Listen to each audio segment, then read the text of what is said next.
안녕하세요. 박장백 사무장입니다. 이번 시간에는 그 임대차 목적물에 물이 새기 시작했답니다. 물이 새는 하자가 발생했는데 그럼에도 불구하고 건물주죠. 임대인은 나몰라라 하고 있다는 거예요. 이럴 때 임차인이 취할 수 있는 법적 조치, 또 취해야 할 법적 조치, 이에 관해서 설명을 드리겠습니다. 그런데 이 본론, 본론을 먼저 말씀드리기 전에 두 가지로 좀 나누어서 볼 필요가 있습니다. 무엇이냐면 그 건물에 발생한 하자, 즉 물이 샌다는 그 하자가 과연 임대인이 그 하자를 치유해 줘야 되느냐, 아니면 임차인이 그 하자를 수리해야 하느냐, 이 부분을 먼저 좀 따져봐야 되고요.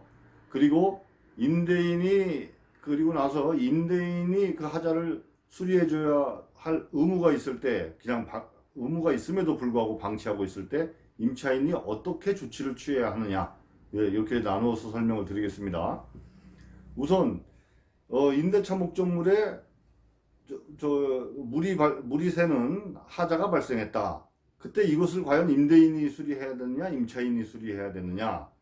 많은 분들은 물이 새는 하자뿐만이 아니고 벽지에 대해서도 전세일 때는 웬만한 것은 그 임차인이 해야 하고, 월세는 웬만한 것을 다 임대인이 해줘야 하고, 이렇게 알고 계신 분들이 많은데, 그것이 임대차, 이것도 거래죠. 임대차 거래에서 거래의 관행상 월세일 때는 조금 더 임대인이 수리해주는 부분이 많고, 전세일 때는 임차인이 수리하는 부분이 조금 더 늘어나고, 그렇게 거래 관행상, 그렇게 임대차의 거래 관행상, 그렇게 굳어지고 있는데, 이것은 그냥 사회의 관행일 뿐입니다. 법적으로는 그렇지 그렇게 전세라고 해서, 또 월세라고 해서 그 하자를 수리해줘야 되는 임대인의 그 하자 수리 의무의 범위가 원칙적으로 달라지지 않습니다. 다만 제가 이제 재판에 관해서 많이 설명을 드리다 보면 선상의 문제들, 임차인이 해야 될 수도 있고 임대인이 해야 될 수도 있고, 이런 아주 선상에 걸려 있는 문제들은, 근데 선은 굵다고 그랬죠. 항상 제가 말씀드리는데, 그 선상에 걸렸을 때 판사 그 재판을 내리는 소송을 진행하는 그 판사에 따라서 월세일 때는 조금 더 임차인에게 유리하게 판결을 내리고, 전세일 때는 임대인에게 조금 비교했을 때, 월세에 비교했을 때는 조금 더 유리하게 내려주고, 이럴 수는 있습니다. 그러나 원칙적으로 동일하다. 전세나 월세나. 자, 그러면 그리고 임대 목적물에 어떤 하자가 발생했을 때 이것을 명확하게 어디까지는 임대인이 해줘야 되고, 어디서부터는 임차인이 직접 자비로 수리를 해야 하고, 이런 것은 법률 규정이 없습니다. 그것은 법 이론으로 판단을 내리는 거예요. 법 이론으로 내리는 것이지 법에 딱 명시되어 있는 건 전혀 없어요. 그런 부분에서는.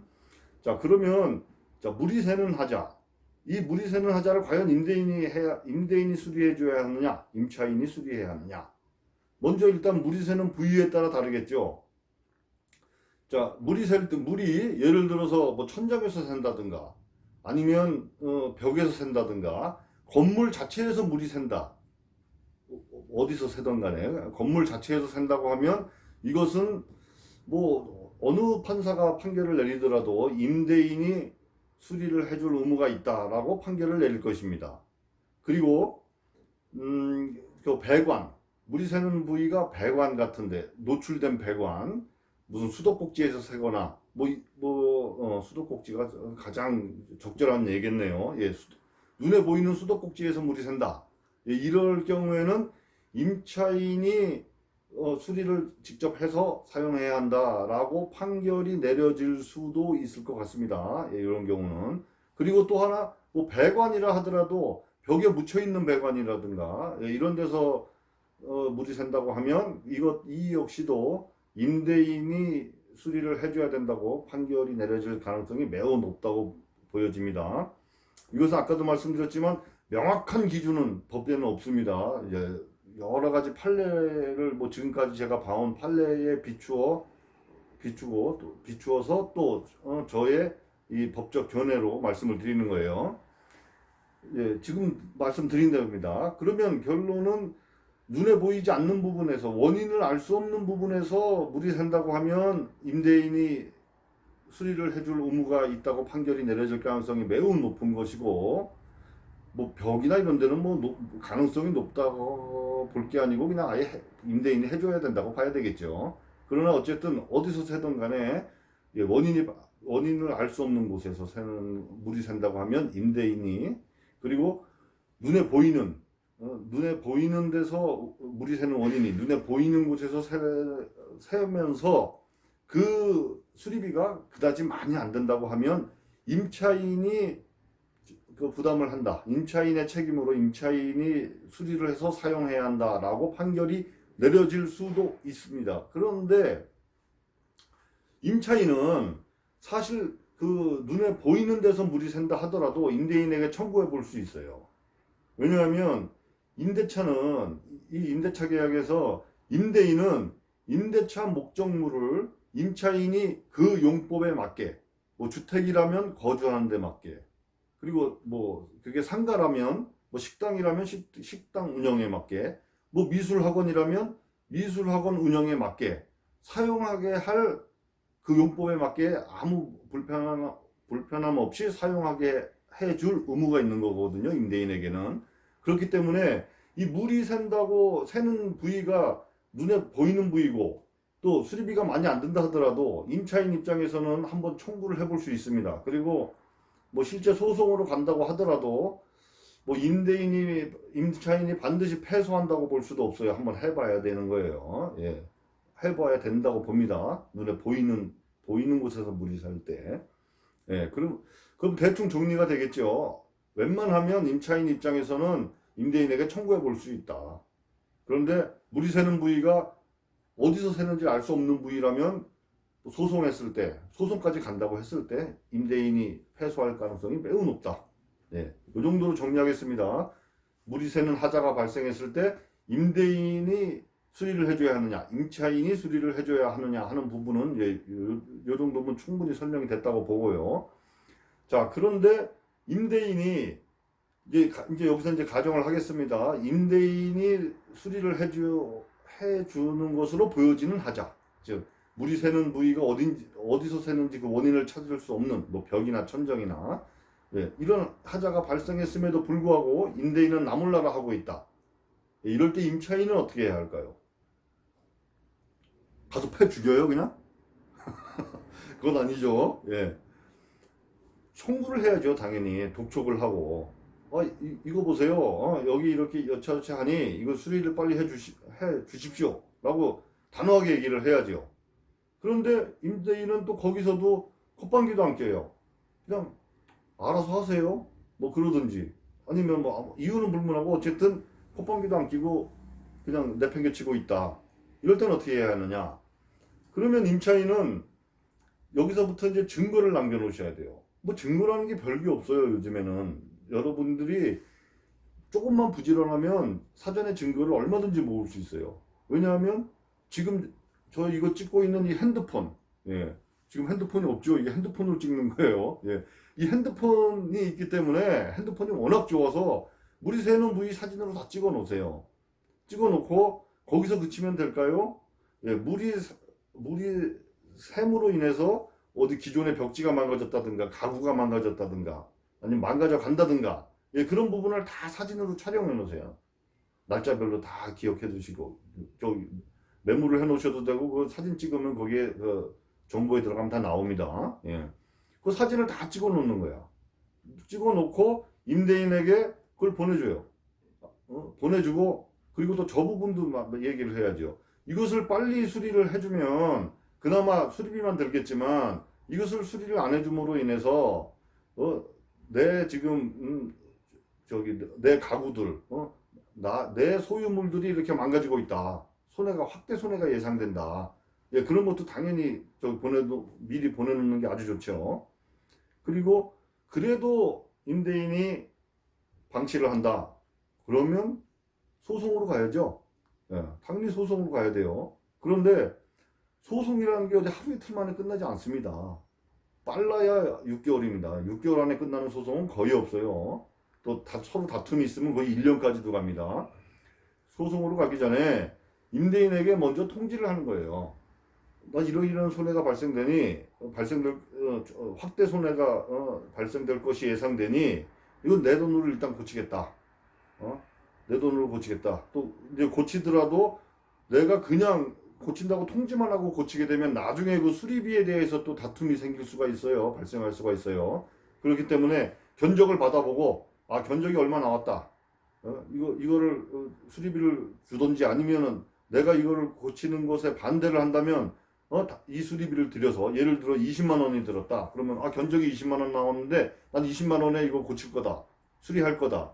이 20만 원의 이의가 있으면 당신이 수리업자를 대서 고치든지 해라. 내가 협조하겠다. 뭐 이렇게 보내놓으면 통지를 해놓으면 아주 좋죠.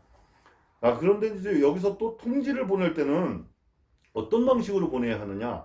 물론 수리비가 20만 원이고 뭐 그러면 소송까지 갈 일이 없겠지만 뭐 수리비가 과다하거나 아니면 수리비는 아까 말씀드렸듯이 20만 원밖에 안 되지만 이게 서로 뭐 감정 대립이 돼서 소송까지 간다 그러면 감정 대립이 돼서 가서는 더 이겨야 되겠죠. 예. 자, 그러려면 소송에서 승소를 하려면 내가 통지 보낸 것들이 증거로 다 남아 있어야 돼요. 증거로. 왜냐하면 법원에서 소송을 하게 되면 이 민사 소송은 특히 진짜 뭐 거짓말 대회라고까지 말을 할 정도로 아주 거짓말이 난무합니다. 그리고 또 그런 것을 판사들도 다 알아요. 하기 때문에 입증되지 않은 것은 잘 인정해주지 않습니다. 증거를 남겨놔야 됩니다. 내가 통지했다는 증거. 사전에 이게 물이 얼마큼 새고 있을 때 내가 통지를 했고 또 저 확대 손해에 대해서도 확대 손해가 발생이 예상된다는 부분도 통지를 했고 또 손해가 난 부분 그래서 내가 수리할 때 그 수리비 견적 뭐 이런 그런 모든 부분들을 다 증거로 남겨놔야 나중에 소송할 때 유리합니다. 그러면 이걸 어떻게 증거로 남기느냐? 가장 깔끔한 것은 내용 증명입니다. 내용 증명을 보내놓으면 그 내용 증명에 명확하게 나와 있죠. 내용 증명에 명확하게 나와 있어요. 그게 나중에 증거가. 그런데 이제 내용 증명으로 보내면은 상대가 안 받을 수도 있고 근데 안 받기는 쉽지 않죠. 내용 증명이 아무튼 가장 제일 깔끔합니다. 그러나 요즘에는 역시 핸드폰이 참 거의 만능이에요. 요즘에 뭐 문자, 카톡 뭐 이렇게 보낸 그것도 증거가 될 수 있어요. 그러나 문자나 카톡 같은 경우는 내용 증명은 내가 보내고 상대가 받았으면 그걸 안 받았다고 해도 인정이 안 됩니다. 아주 특별한 경우가 아니면. 그런데 물론 카톡 문자도 마찬가지. 웬만해서는 그걸 못 봤다는 게 인정이 안 되기가 쉽긴 하지만 내용 증명보다는 더 쉽게 부정이 된다. 조금이라도 더 쉽게. 뭐냐면 나 카톡 귀찮아서 그냥 형식상 누른 거다. 왜냐면 카톡 보내놓으면은 안 열어본 거 있으면 이렇게 빨간 동그라미에 뭐 숫자 매겨져 있잖아요. 난 그게 싫어서 그냥 탁 열고 그냥 닫았다. 모른다. 또 문자도 난 뭐 안 봤다. 뭐 이럴 소지가 없지 않기 때문에 내용 증명이 더 깔끔하다고 하는 거예요. 그런데 문자도 처음부터 이렇게 통지를 보내지 마시고 보내시면서 이거 물이 새는데 어떡합니까 해서 좀 주고받는 게 좋죠. 주고받는 와중에 내가 그런 통지를 하면 그걸 안 봤다고 주장하기는 쉽지 않죠. 이해가셨죠? 그리고 또 한 가지 녹취를 하는 방법도 있죠. 요즘에 또 역시 핸드폰이 녹취가 다 잘 되죠. 녹취를 하는 방법도 있는데 녹취를 하게 되면 나중에 이제 소송을 안 해보신 분들은 그래요. 여기 녹음 이게 다 돼 있는데 내가 가서 법정에 가서 이거 틀어주면 되지 않냐 이러는데 그거 안 됩니다. 녹취는 녹취록을 만들어야 돼요. 그러면 속기사가 이거 또 받아 적고 녹취록을 만드는데 또 한 몇십만 원 들어갑니다. 소송 비용 외에 또 뭐 변호사나 법무사한테 맡기면 그 수임료 외에 또 들어갑니다. 그 녹취록 작성 비용이. 그렇기 때문에 내용 증명이나 문자 아까 말씀드렸죠. 요령을 좀 주고받으면서 서로 의견 교환. 꼭 고쳐주겠다 안 고쳐주겠다 꼭 이 얘기는 아니더라도 문자나 카톡을 주고받는 와중에 그런 통지를 남겨놓으시면 아주 유익할 것입니다. 이상 마치겠습니다.